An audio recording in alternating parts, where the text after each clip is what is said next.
Bonjour Jacques Salomé. Bonjour.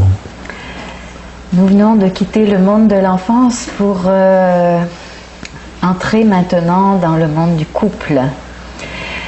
Et je vous invite à parler bien sûr sur la relation de couple, mais un peu avant la rencontre. Quelles sont les forces qui président, les forces et les enjeux qui président à la rencontre? Alors, vous précisez bien, c'est vrai, deux termes différents, le terme de rencontre et le terme de relation. La rencontre amoureuse, elle s'appuie sur quelques composantes. Je vais les énoncer rapidement, et la première des composantes, c'est les choix inconscients. Qu'est-ce qui fait que je suis attiré par cette femme? Il y a aussi le phénomène de l'attirance, les affinités. Donc les affinités qui vont nous rapprocher, ou même si on n'a pas le même intérêt, vous aimez le ski, moi j'aime la mer, peut-être que je vais découvrir grâce à vous ce que je ne connaissais pas. Et puis bien sûr les sentiments. Les sentiments en réciprocité sont plus rares qu'on ne le croit. Et à l'âge que j'ai aujourd'hui, la meilleure image que j'aurai pour mieux comprendre qu'est-ce que c'est que l'amour en réciprocité, c'est l'image musicale. C'est comme s'il y avait, supposons que je vous aime, c'est comme s'il y avait une note à moi, vous m'aimez, il y a une note chez vous, et c'est le rapprochement de ces deux notes qui vont s'accorder, qui vont vibrer ensemble, et qui vont faire du Mozart, ou du Schubert, ou du Céline Dion, j'en sais rien.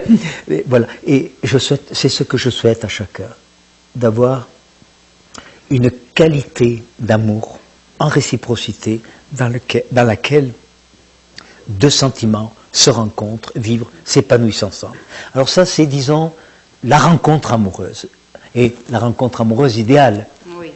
Et puis, bien sûr, j'allais oublier, des désirs. Il y a des désirs vers elle ou des désirs d'elle vers lui. Alors bon, il décide de vivre en couple. Et là aussi, voyez-vous, il y a des conditions. D'abord, pour s'allier, il faut être délié.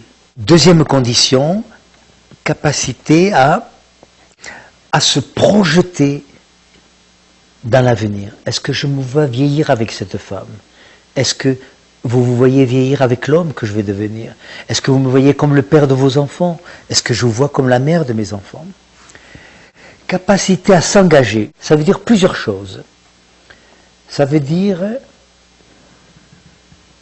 capacité à définir son choix. Si je vous choisis, ça veut dire que je renonce aux autres. Choisir, c'est renoncer. Et puis, bien sûr, capacité à nourrir la relation. Et ça, je voudrais dire quelque chose d'important pour le couple. Ce n'est pas l'amour qui maintient ensemble deux êtres, c'est la qualité de la relation. Merci, je vois que la relation de couple, c'est toute une aventure. Hein? Une vraie aventure, émerveillante et difficile. Ouais. Merci Jacques Salomé.